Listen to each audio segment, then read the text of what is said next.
بسم اللہ الرحمن الرحیم۔ السلام علیکم طالبہ سال اول۔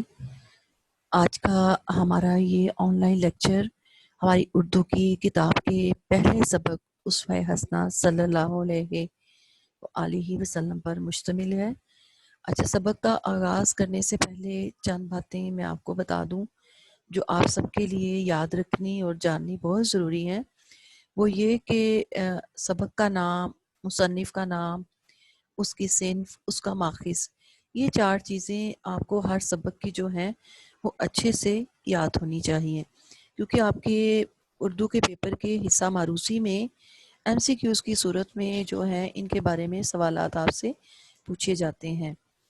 تو آج کا جو ہمارا سبق ہے اسوہ حسنہ صلی اللہ علیہ وآلہ وسلم، اس کا نام ہے۔ سید سلیمان ندوی اس کے مصنف ہیں۔ صنف ادب اس کی سیرت نگاری ہے اور ماخذ ہے خطبات مدراس جلد پنجم۔ اس سبق کی بنیاد جو ہے وہ قرآن پاک کی سورۃ الاحزاب کی آیت نمبر 21 ہے۔ لقد کان لکم فی رسول اللہ اسوۃ الحسنہ، کہ رسول پاک صلی اللہ علیہ وسلم کی سیرت میں زندگی کے عمل کا بہترین نمونہ ہے۔ یہ اس سبق کی بنیاد ہے۔ اور سید سلیمان ندوی کو انڈیا میں کے شہر مدراس میں اسلامی تعلیمی انجمن کی طرف سے ایک دعوت دی گئی تھی 1925 میں۔ وہاں آپ نے سیرت پاک پر 8 خطبات جو ہیں وہ پیش کیے تھے، جن میں سے یہ 5واں خطبہ ہے جو آپ کا یہ سبق جو ہے اس 5ویں خطبے میں سے ہے۔ اب اس سے پہلے کہ ہم سبق کا آغاز کریں تو تھوڑا سا یہ بھی جان لیتے ہیں کہ سید سلیمان ندوی جو اس سبق کے مصنف ہیں وہ شبلی نعمانی کے شاگرد تھے اور اپنے وقت کے ممتاز سیرت نگار، سوانح نگار، مورخ اور عربی اور فارسی کے جید عالم دین تھے۔ اس سبق میں جیسا کہ اس کا نام ہے اسوہ حسنہ، اسوہ کا مطلب ہوتا ہے نمونہ، مثال، راستہ، حسنہ کا مطلب ہوتا ہے اچھا، بہترین۔ اور دنیا میں جتنے بھی طبقات ہیں انسانوں کے، جتنی بھی اصناف سے وہ تعلق رکھتے ہیں، جس بھی پیشے سے وہ وابستہ ہیں، جس بھی حیثیت سے وہ زندگی گزار رہے ہیں، ہر جگہ ہمیں کسی نہ کسی مثال کی رہنمائی حاصل کرنے کے لیے ضرورت رہتی ہے۔ اس سبق میں یہی ہمیں بتایا گیا ہے کہ تا قیامت دنیا کے جتنے بھی انسان ہیں ان کو جس بھی حیثیت سے جہاں جہاں بھی رہتے ہیں ان کو ایک بہترین مثال کی ضرورت ہے اپنی زندگیاں اچھے طریقے سے گزارنے کے لیے، اور وہ رہنمائی ہمیں صرف آپ صلی اللہ علیہ وسلم کی سیرت مبارکہ سے ہی حاصل ہو سکتی ہے۔ یعنی آپ صلی اللہ علیہ وسلم کی تعلیمات پر، آپ کی سنت پر عمل پیرا ہو کر ہی ہم دنیا و آخرت کی بھلائی حاصل کر سکتے ہیں۔ اللہ تعالیٰ نے بھی تو قرآن پاک میں فرمایا ہے نا کہ اے ایمان والو، اللہ اور اس کے رسول صلی اللہ علیہ وسلم کی اطاعت کرو۔ پھر حدیث مبارکہ ہے کہ مجھے بہترین اخلاق کی تکمیل کے لیے بھیجا گیا ہے۔ اب اس سبق کا جو ہے اس میں ہم یہی دیکھیں گے کہ نبی صلی اللہ علیہ وسلم کی مختلف حیثیات کے حوالے سے جو ہے ہمیں مثالیں دی گئی ہیں کہ بطور بادشاہ، فاتح، تاجر، استاد، شاگرد، سپہ سالار، ثالث، شوہر اور والد کے طور پہ آپ صلی اللہ علیہ وسلم نے کیسے زندگی گزاری، اور دنیا کے باقی انسان بھی ان حیثیت سے میں جو ہے وہ کیسے اچھے طریقے سے زندگی گزار سکتے ہیں، اس کے لیے آپ صلی اللہ علیہ وسلم کی سیرت سے، آپ صلی اللہ علیہ وسلم کی سنت سے اور آپ صلی اللہ علیہ وسلم کی احادیث سے جو ہے رہنمائی حاصل کی جا سکتی ہے۔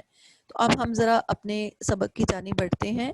سکرین شیئرنگ آپ کے سامنے آ رہی ہے، سبق کا دیکھیے، آپ بھی اپنی کتابیں کھول لیجئے اور جو مشکل الفاظ کے معنی میں آپ کو بتاؤں وہ ساتھ ساتھ نوٹ کرتی جائیے۔ خدا کی محبت کا اہل اور اس کے پیار کا مستحق بننے کے لیے ہر مذہب نے ایک ہی تدبیر بتائی ہے، اور وہ یہ ہے کہ اس مذہب کے شارع اور طریقے کے بانی نے جو عمدہ نصیحتیں کی ہیں ان پر عمل کیا جائے۔ لیکن اسلام نے اس سے بہتر تدبیر اختیار کی ہے۔ اس نے اپنے پیغمبر صلی اللہ علیہ وسلم کا عملی مجسمہ سب کے سامنے رکھ دیا ہے، اور عملی مجسمے کی پیروی اور اتباع کو خدا کی محبت کا اہل اور اس کے پیار کا مستحق بننے کا ذریعہ بتایا ہے۔ چنانچہ اسلام میں دو چیزیں ہیں، کتاب اور سنت۔ کتاب سے مراد خدا کے احکام ہیں جو قرآن مجید کے ذریعے ہم تک پہنچے ہیں، اور سنت جس کے لغوی معنی راستے کے ہیں، وہ راستہ کہ جس پر پیغمبر اسلام صلی اللہ علیہ وآلہ وسلم خدا کے احکام پر عمل کرتے ہوئے گزرے، یعنی آپ صلی اللہ علیہ وسلم کا عملی نمونہ، جس کی تصاویر احادیث میں بصورت الفاظ درج ہیں۔ غرض یہ کہ ایک مسلمان کی کامیابی اور تکمیل روحانی کے لیے جو چیز ہے وہ سنت نبی صلی اللہ علیہ وآلہ وسلم ہے۔ بچوں، اس سبق میں ہمارے نبی صلی اللہ علیہ وآلہ وسلم کا نام بار بار آئے گا، تو لہٰذا آپ پر لازم ہے کہ آپ بھی صلی اللہ علیہ وآلہ وسلم لازمی دل میں کہیں۔ اب پہلا جو پیرا ہے جس میں جو اہم بات ہمیں بتائی گئی ہے کہ اللہ تعالیٰ کی محبت کا اہل بننے کے لیے جو دیگر مذاہب ہیں انہوں نے یہ طریقہ بتایا ہے کہ اس مذہب کے جو بانی ہیں اور اس مذہب کے جو شارع یعنی جو شریعت بنانے والے ہیں انہوں نے جو عمدہ نصیحتیں کی ہیں اس پر عمل پیرا ہوا جائے، جبکہ ہمارے اسلام نے نبی صلی اللہ علیہ وسلم کی سیرت کی پیروی کو لازم قرار دیا ہے، اور اس کے لیے ہمیں دو چیزیں دی گئی ہیں۔ پہلی کتاب یعنی قرآن مجید جس میں اللہ تعالیٰ کے احکام جو ہیں وہ ہم تک پہنچائے گئے ہیں، اور دوسری چیز سنت جس کے لغوی معنی راستہ کے ہیں، یعنی وہ راستہ جس پر نبی صلی اللہ علیہ وسلم خدا کے احکامات پر عمل کرتے ہوئے گزرے، اور وہ ہمارے پاس آپ صلی اللہ علیہ وسلم کی احادیث کی صورت میں بصورت الفاظ موجود ہیں۔